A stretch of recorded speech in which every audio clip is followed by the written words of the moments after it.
Good afternoon, everyone. My name is Veronica Stanhope. I'm from PNC Workplace Banking.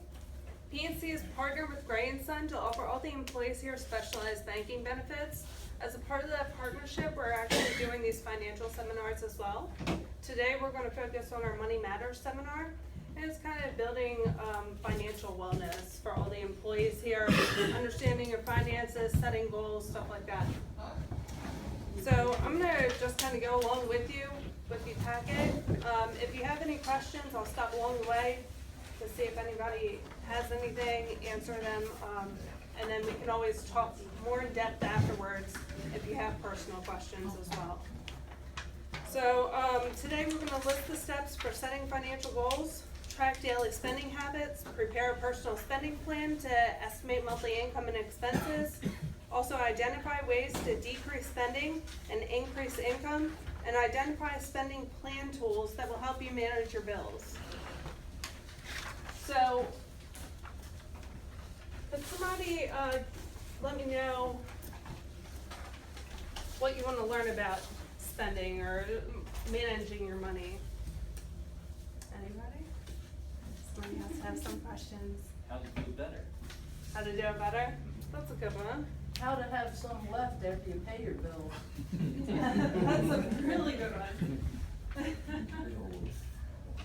Really, really good. We can go over that. I'm going to give you some helpful tips.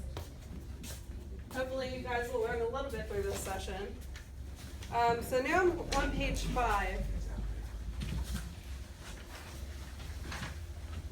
So with managing your money, it's very important to set financial goals. What we want to do most of the times with this is set a financial goal for yourself for 3 months out, 6 months, a year, 3 years, and 5 years. That way you can get an idea of what you want to do, how you're going to achieve those financial goals, but also goals change from time to time. There's stuff that happens in your personal life and with your professional life that may change up, and that way you want to kind of reevaluate yourself every 3 to 6 months anyway. So number one thing that you want to do of setting up your financial wellness is identifying your goals and actually writing them down. A lot of people say, oh yeah, I want to buy a house, I want to buy a car, I want to save for retirement, stuff like that. What are you going to do to get there? That's your financial goal, but what extra steps are you going to do? Are you going to save an extra $500 a month? Or $200 a month, or $50 a month, and trying to get that stacked up. I know Christmas time is coming around as well. Do you want to save up for Christmas? Do you want to have an extra $300? It's surprising to know that if you just save an extra $20 per paycheck, you end up getting a huge reward towards the end of the year. That's something that you can buy for yourself. Also, organizing your financial goals. Like I said, you want to get everything in order, put it in 3 months, 6 months, 12 months, a year, and 5 else. I'm happy with my used car. Me personally, I have a 98 Ford Focus Escort. I was going to get rid of it, and I've been saving up, but I actually got the AC fixed, so I'm good to go. I don't need a new car anymore. So that's the kind of stuff that you want to think about going forward. Okay, you're on page 6. So let me ask this, does anybody already create a spending plan? Do you write down what your goals are? Have anything set down the calendar or what you want to achieve stuff by? No, not yet? How do you guys track your spending habits right now?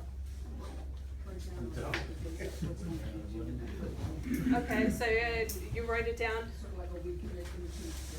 That's a great idea. There's a lot of different ways to do that. Writing down, well, I do that, of course. I make 2 different copies. So I make an electronic copy that I save on my calendar from my PNC account, and then I also write stuff down for myself just to keep an idea of what I'm spending. A spending plan is a step-by-step plan for meeting expenses and in any given period of time. It helps you reduce anxiety, and it gives you a sense of control over your money. Also helps you build assets. So that's really important. If you're writing something down, and not just writing down what you're spending, but creating a budget for yourself. So, hey, you know what, I wanna save this amount of money, but I find that I don't have anything left over once I'm done doing everything. Well, how can I save the money that's coming in? How can I cut down on my expenses? That's really important to come up with ideas to do that, and I'll show you later on a little bit of tips and hints on how to do that as well. So we're on page 5? Oh, 6, sorry guys. So why you're gonna create a spending plan. Well, this is basically the same thing. It's a step-by-step plan for meeting expenses in any given period of time, helps you reduce anxiety. That's the same thing on page 6. So spending plan steps, that's page 7. So you wanna keep track of your daily spending.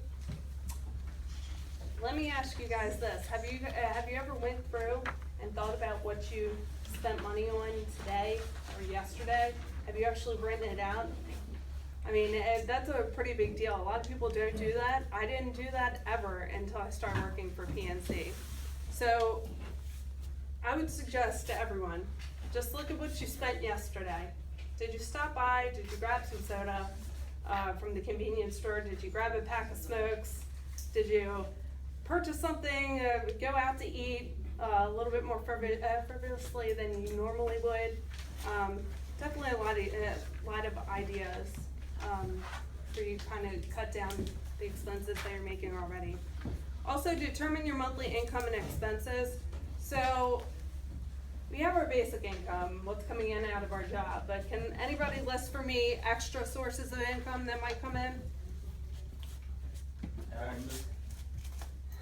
If you do a tax return, That's a good one. Anybody else? Alimony or child support? spouse, Huh? spouse. Yeah, that's true. Your spouse definitely has, extra income as well. Alimony, child support, of course. If you have a side jobs, that's really good as well. You're missing helpful hints. I'm good at flinging them nowadays.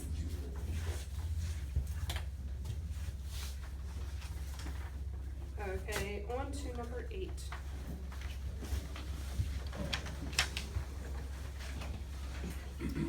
So again, we were talking about the spending diary and tracking where your money goes by tracking your daily expenditures, and also use a personal spending diary. So something that you might have left away. My mom still keeps track of every single thing that she does. She's one of those people that had the checkbook. She writes out exactly what she spends it on all the time. The first thing that she does when she's at a cash register, start writing in her book. So even though that's a little bit to the extreme for me, it definitely does help. Even if you're seeing it, say on your bank statements, a lot of banks are doing up to the minute accounts. Not only that, but you can create notifications on your account, so that helps your spending.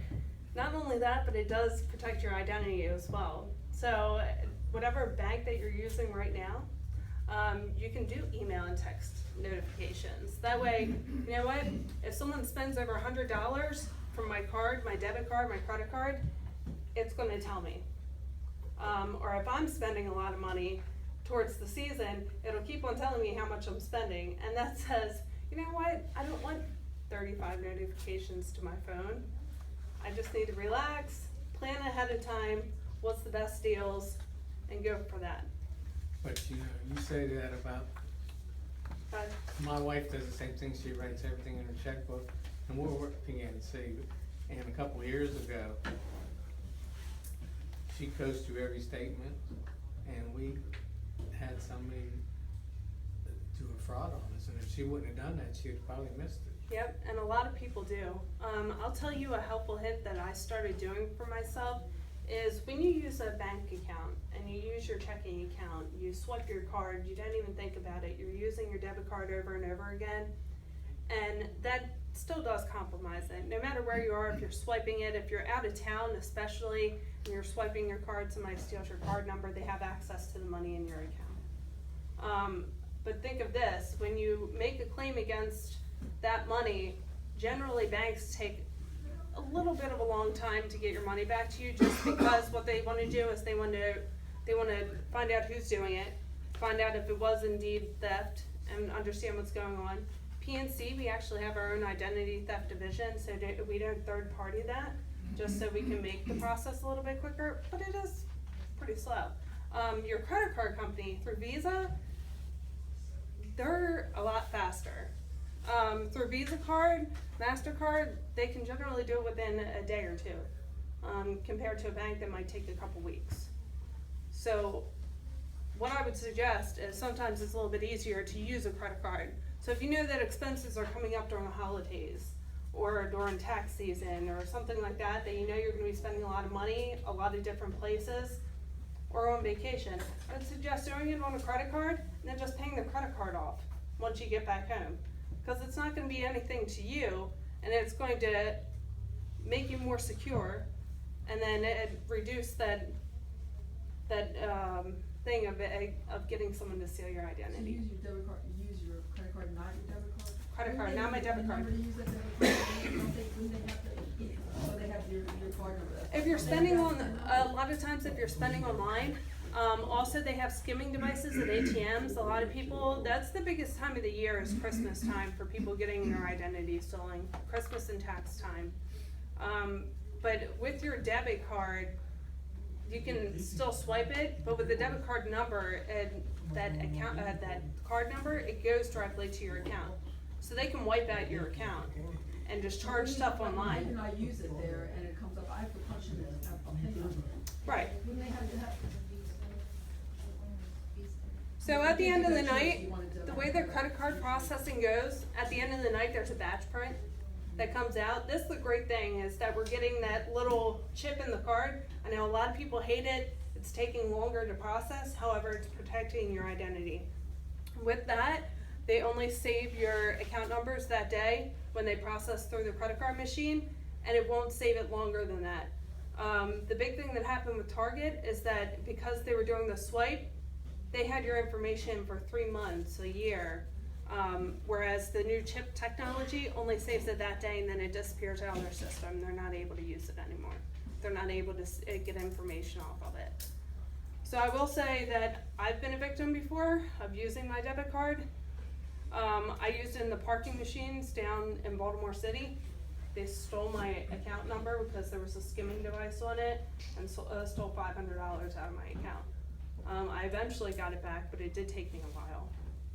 So that's just something to think about. And I can go over that really quick. So skimming devices, because it's covered kind of in another seminar, what you want to be careful of is when you're using a bank machine or anything that you're sliding your card through or putting your card into, touch the keypad, shake it a little bit. This happens especially at gas stations as well. If you notice that it's pulling up or anything, then somebody might have a scanner on that. If you're using the actual part that you put your card into, sometimes there's a wire coming out of that. That's also a hint for seeing something that might be a skimming device, or just noticing your surroundings. So seeing if someone says standing next to you and they've been standing at the ATM for a while, they may come up and get their skimming device off afterwards. But that's a big thing nowadays. That's really how people are getting information. So you just want to make sure that you are protected.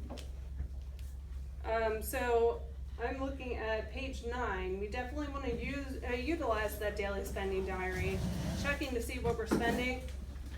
Not only that, but again, see where you're spending money at. If you say, hey, you know what, I spent $300 in food this month just on myself on going out to eat, how can I lessen that down?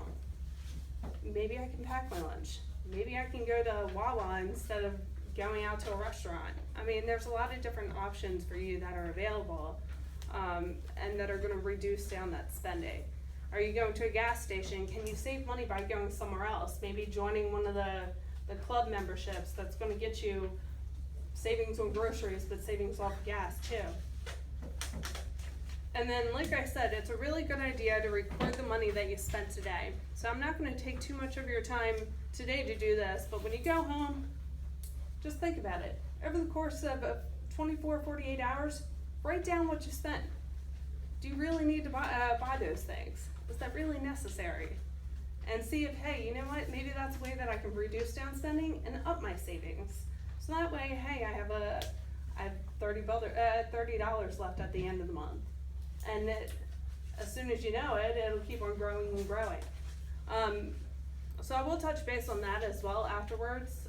PNC offers a savings account to all of you guys that is a higher interest rate as well.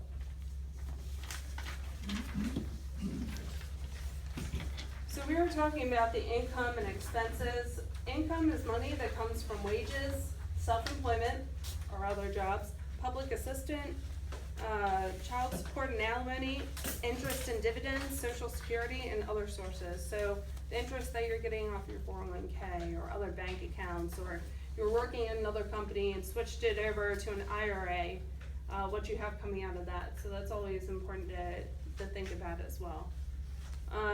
And then without turning over, nobody yet, what is the difference between gross income and net income? One's before deductions, one's after deductions, all your insurances. Yep. That's gross.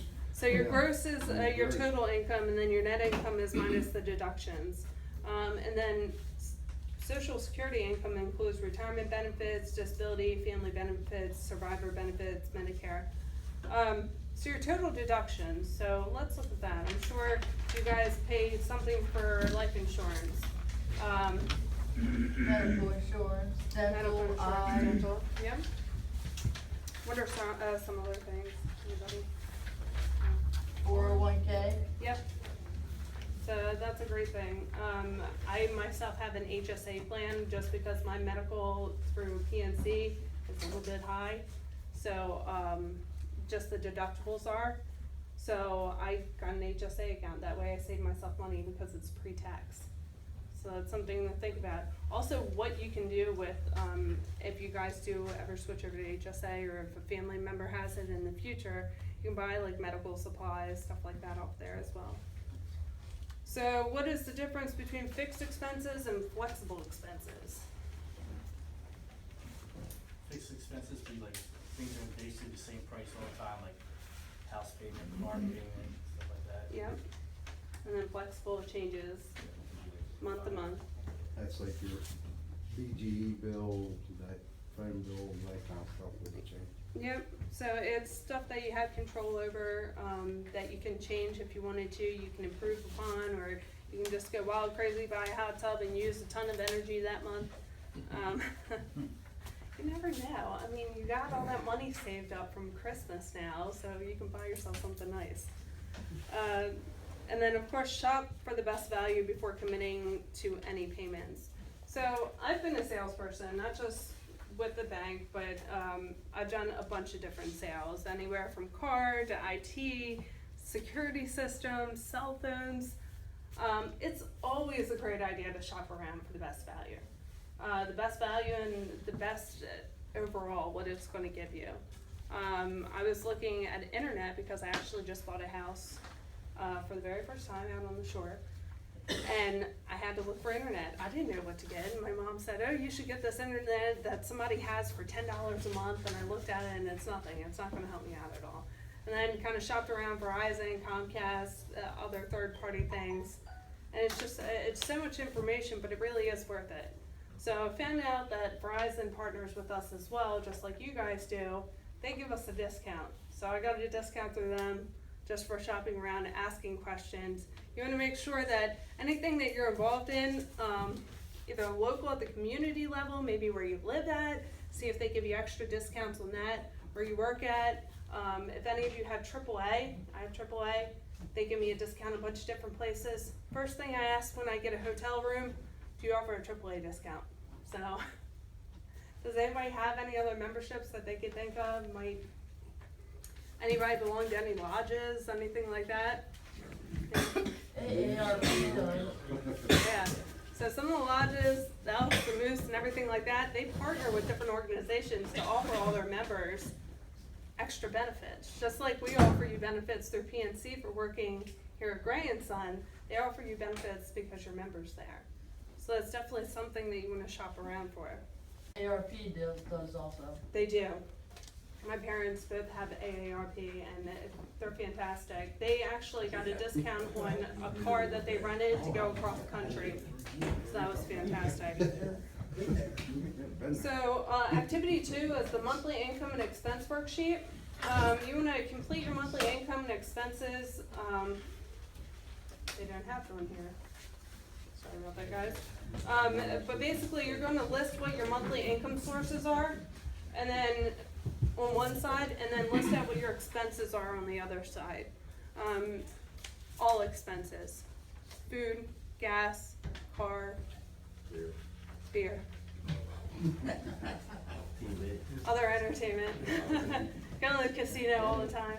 My dad's a big fan of the casino, the big one downtown, so that's interesting. But he limits himself. He's like, hey, I'll spend like $200 a month on it, and that'll be that. And that's all he does. He's not a drinker, and everyone has their own vices. So on the back of this, on page 14, is where we have an example of listing out what your income is and then what your expenses are. And make sure you list income after all the deductions and taxes and everything else like that. You don't want to do it beforehand, because that'll kind of defeat the purpose. Hey, you'll think you'll have more than you actually do. And then ways to decrease spending. So can anyone give me some examples of ways to decrease spending? We're on this side. Cut No, the this side. cable. How much? Cut the cable. That's true. Carpool.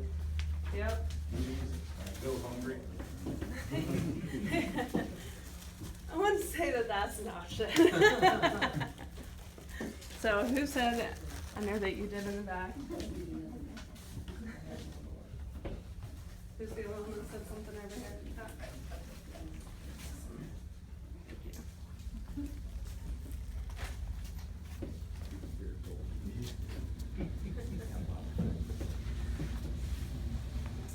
Turns, there we go. Alright, so we're on the next page, page 16. Actually, before this, I'm gonna go ways to increase income and decrease. So ways that we can increase our income. Of course, we mentioned other income sources that might come in, but working extra hours, working a part-time job.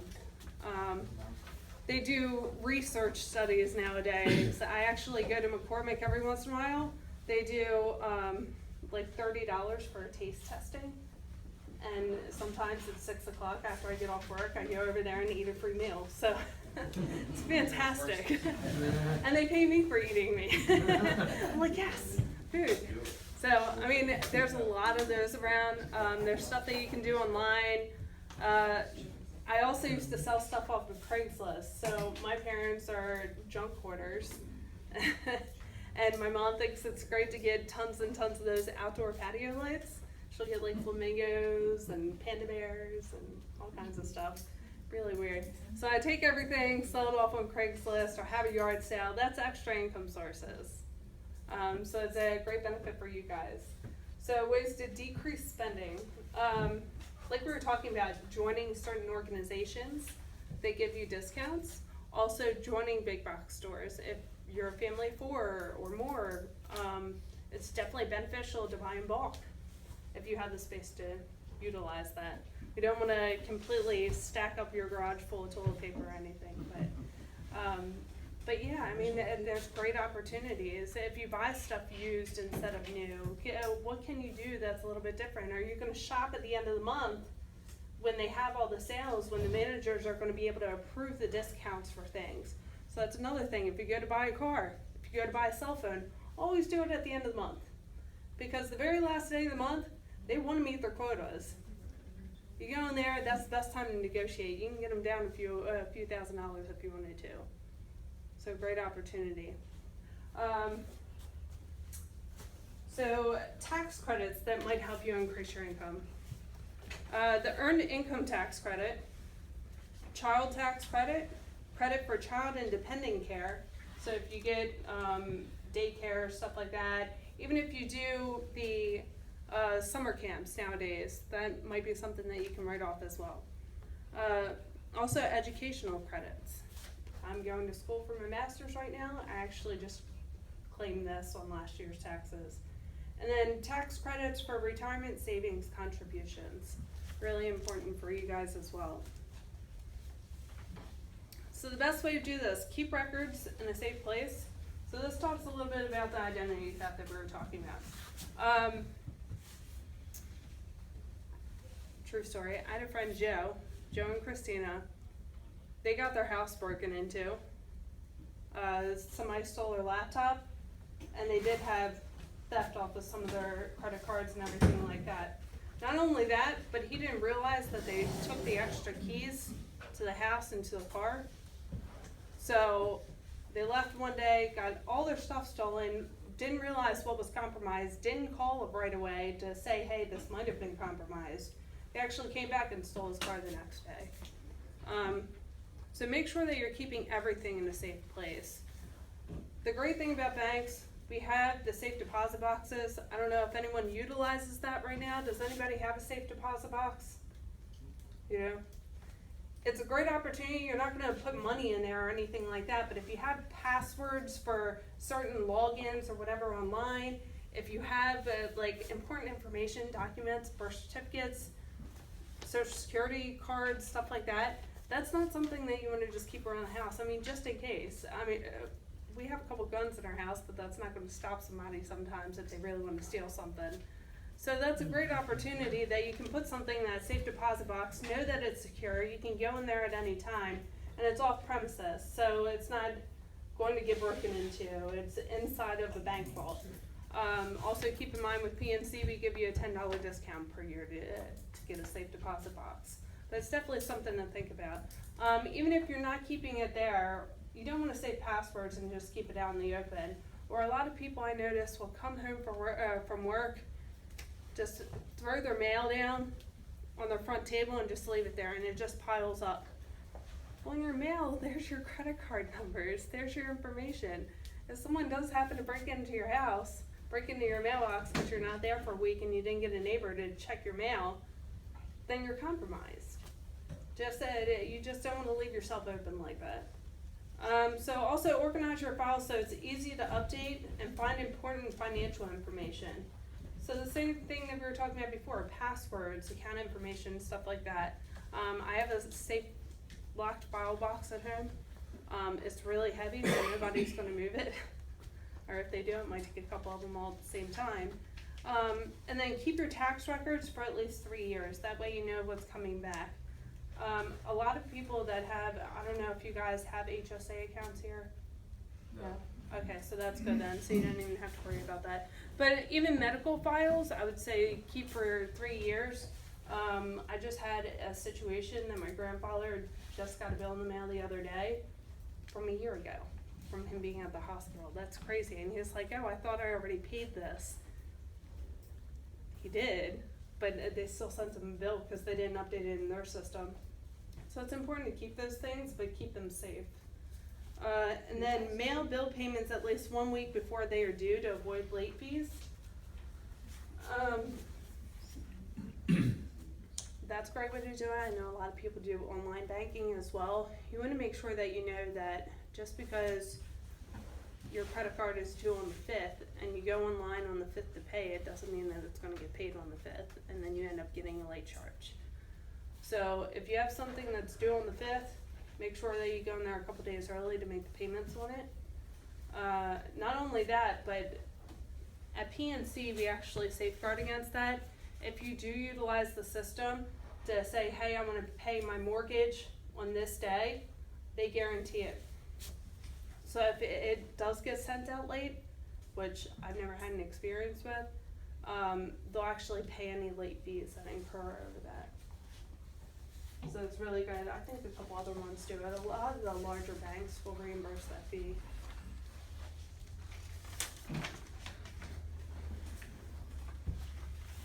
So this is really important too. We were talking about going over your expenses and what they are monthly and what your income is, but you also want to do a calendar. Find out when they're due. Some companies will allow you to schedule when your payment is for that. So if you say, hey, you know what, I want to split it. I don't want to have all my bills due between the 1st and the 7th of the month. I need to spread it out. Like, I can have some due on the 1st and then some due on like the 15th or 16th. That way it kind of spreads it out for you over the course of 2 paychecks. You don't find yourself running out of food and starving. So, I mean, that's really important to do, is that making sure that you're planning ahead of time. You're gonna enter the income sources and the dates that you receive them, enter in the expenses, due dates, and the amounts. So does anybody in here have PNC at all? Yeah. Yep. And do you guys use the virtual wallet at all? Or no? No? So the virtual wallet is an online calendar and basically does exactly what I was just saying. Not only can you enter in what you want PNC to pay out through the system, but you can also enter in what you want to have. So say that you're not gonna, say you owe Bob money and you owe him $50 a month because you wrecked his lawnmower or something like that, and say, okay, well, I know that I have to pay Bob on the 1st. You can put that in there that you have to pay him, but not necessarily Do it. come out of your account. You can take it out in cash. The great part about that is it keeps track of what you have in your account right now compared to what you're gonna be expensing out. So, say you only have $30 in your account, but you owe him $50, that date will light up red until you get it above the $50, just so you know that you're covered. So that's a great opportunity for those who do have PNC or anybody that signs up in the future. So on the next page, page 19, is an example where you're just listing out what dates they are, or if you have a calendar, you're listing out on the calendar, hey, this is due, that's due, cell phone, electric, water.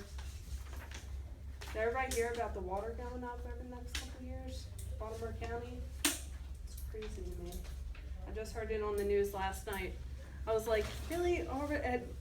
I thought water was expensive enough as it was, but you never know. And then this explains the same thing. So we're gonna skip over to page 21. So other spending plan tools. So we talked about how you wrote down the spending. How does everybody else track? I mean, do you just use it and then you look at your statement at the end? Or does anybody write it down besides that? When you go to Home Depot and spend money to renovate your house or anything like that, do you save the receipts from that? Yes. Yep, Say there. yep. Do you document it after you save it, or you just said, yep? So really important, and that helps you out on taxes at the end of the year too. So we're looking at the different planning tools. The expense envelope system, which my brother uses, he just puts everything in an envelope. You'll see month by month, everything's in an envelope. Tons of receipts. I don't know how he does it or finds time for it or room for it. Budget box system, like we were talking about, your main bills. If you put it in, hey, this is due, I paid this. This is due, I paid that. And just save it for a little bit. That way you know what you spent, you know what you're saving money for, everything like that. And then a computer spreadsheet system, which is really important. It'll show you your incoming, outgoing, what you're spending money on. Sometimes that's a little bit easier, but then you have to think about, hey, what's gonna happen with those? Save it to a USB or save it to another source. That way if your computer crashes, then you still have the information. So a big thing at our work is you can save stuff on your laptop or you can save stuff to the drive, the PNC drive. So I save everything to the PNC drive because I've had my computer fail once. And everything that were my personal files got disappeared. So that's unfortunate, but it does happen. I mean, computers, the more that you have on a computer, the more that can go wrong most of the time. Really? I'm almost done. Okay, so what happens when there are more expenses than income? Unfortunately, that happens nowadays. What payments should you make first if you cannot pay your bills? Anybody? Your rent or mortgage. Yep. Anybody else? Food. Says one there. Bills, utilities. Yep, utilities, you definitely don't wanna go without electric, water, and also food. Like we were talking about, you can reduce down the amount of money that you spend on food. But, I mean, when you're in dire need, do you really need to go out to a restaurant to eat once a week? Maybe do date night at home, bowl of pasta. It's my favorite. I'm Italian mostly, so I eat pasta way too much. So yeah, pay your necessary household expenses first. And then think about your health and safety when you're prioritizing for your family. And if anything, seek assistance to help cover the expenses. So again, we were talking about credit cards. I mean, I have a couple, I've paid them all off. I actually pay myself back because I get 1.5% cash back on all my card purchases. They give me money after so much, and I'm happy with that. And I paid off at the end of the month, so I'm not getting any extra fees. But especially having one just set aside for emergencies. So even if you're not a credit card person, you don't want to use it at all, anything like that, in case there's an emergency, what are you going to do? In case you're stuck out somewhere, you don't have any way to get back home, maybe you don't have AAA. I mean, you never know, you really don't. But also seeking out assistance. Can you ask a relative, hey, can I borrow $20 for the week or for the month? I'll pay you back next time, or stuff like that. Or seeking out public assistance. There's a lot of places that give out free food that are in the counties, downtown.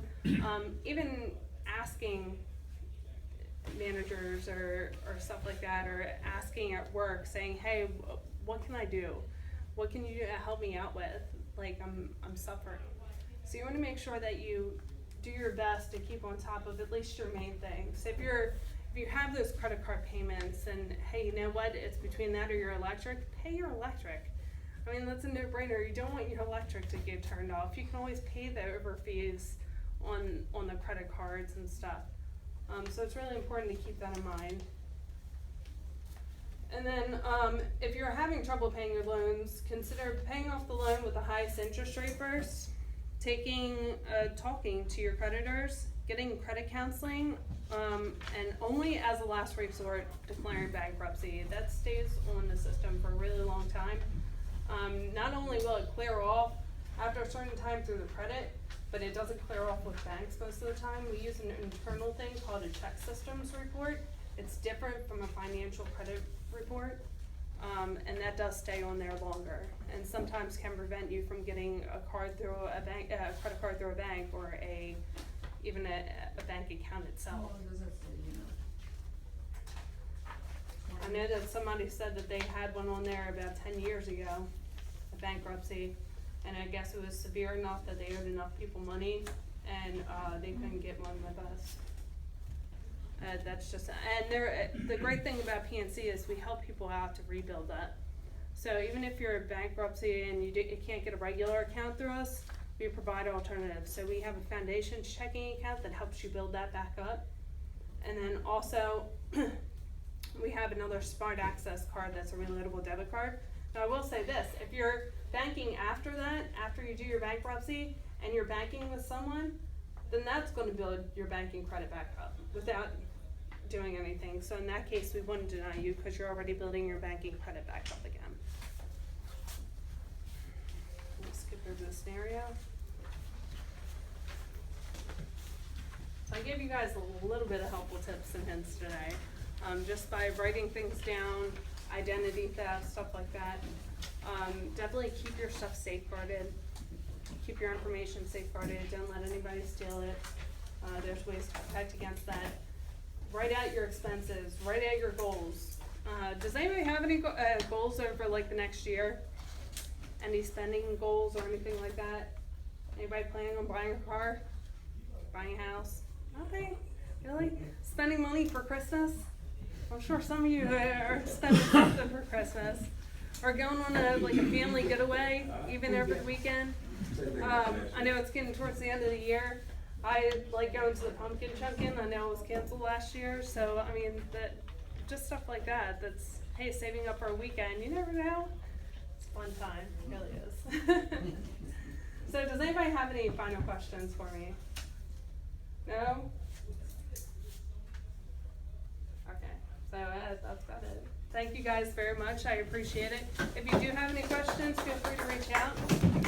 Last thing I will say is I'm going to do a brief thing that goes over those benefits that PNC offers, just because, hey, I'm up here anyway.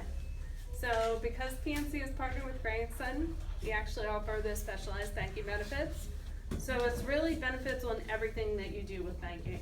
Not only do we offer this checking account today, the checking account comes with the first free order of checks, only $8 if you order them after that, free overdraft protection from the savings account, and that savings account has a higher interest rate. It starts off at 0.25. Right now I'm getting 0.27 because I have 10,000 saved up in the bank, and it just keeps going up. And I do notice it because it actually cashes out monthly on my checking account. I'll see what I get back. In addition to that, there's no minimum balance requirements. We actually reimburse the first 2 fees per month that PNC would charge you if you use an outside ATM. Now I will say this, we're very convenient. So of course you guys probably see us all around up here.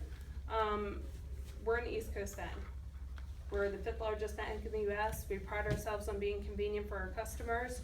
So not only do we have our traditional branches whose ATMs give out as low disbursement as $1, we have our extended hour branches inside of Giant, open 7 days a week. And we have our ATMs inside of Wawa, Sheetz, Harris Teeters, and the other Giants as well. In addition, because I'm here today, I can actually offer an extra incentive. So I'm offering a $100 incentive to those who do sign up with me. And there are stipulations for that, but it's a pretty quick and easy process. It's just doing your direct deposit, paying one bill one time through PNC.com, but you can even pay yourself out as a bill, or you can say, I owe myself $10. I'll mail you out a check, you put it back in, and that qualifies. And then you use your debit card for purchasing 5 times. And this is only a one-time thing, so you only do those one time and then it qualifies you. So 5 purchases, buy a soda from the gas station, spend money on gas, do whatever, and that'll count. Buy groceries. And then you'll get that $100 right into your account. So we also give you an incentive if you choose to get one of our employee rewards credit cards. $100 cash back after you spend $1,000. There's no fees, no annual fees on that whatsoever. And you get 1.5% cash back on every single purchase that you make. So we were talking about the 1.5, I make money off of what I do, me spending my money, and then I just pay it off at the end of the month. Because instead of using my debit card and it coming out of there, I might as well make money off of the bank if they're gonna let me do it. And then also, if you go to purchase a house at any point, we actually give you a $300 cash back at closing, and that's in addition to whatever our mortgage brokers offer. So that's a great incentive for you. Like I mentioned, $10 off safe deposit boxes. We also have opportunities for loans, investments, stuff like that. So if you guys do have 401ks from other companies or IRAs, and you wanted to kind of compare and contrast what PNC can offer, you can come to me about that as well. Keep in mind that $100 offer from me is good today while I'm on site. It changes monthly. So while I'm here, if you do take advantage of it, it takes about 2 minutes at that. I send you everything you need in the mail. So I send you out your direct deposit form, starter checks, disclosures, your debit card, all that good stuff. And I'm always available to you guys. So if you have any questions at all, even if you're not with us, you don't want to bank with PNC, anything, but you have financial questions, hey, what should I do about this? Should I move this over? Anything like that, you can feel free to reach out to me. My information is right there on the sheets. So at any time, if you want to email me, I make myself as convenient as possible. If I'm at my house checking through my email, I see an email pop up from you, I'll message you back then. For those who have PNC, same thing about your accounts. If you have questions about your accounts, you want to email me. I'm looking at night. I can access accounts remotely because I'm not a branch employee. I'm a partner at PNC, so I'm able to kind of help you guys out a little bit more. Since we already have PNC, we get the $100? Yeah, but if you refer over coworkers, you get $100 per coworker. Okay. So that's a great advantage. You can actually refer up to 10 coworkers per year. So after they do what it takes to get their $100, you get $100 right in your account for not having to do anything.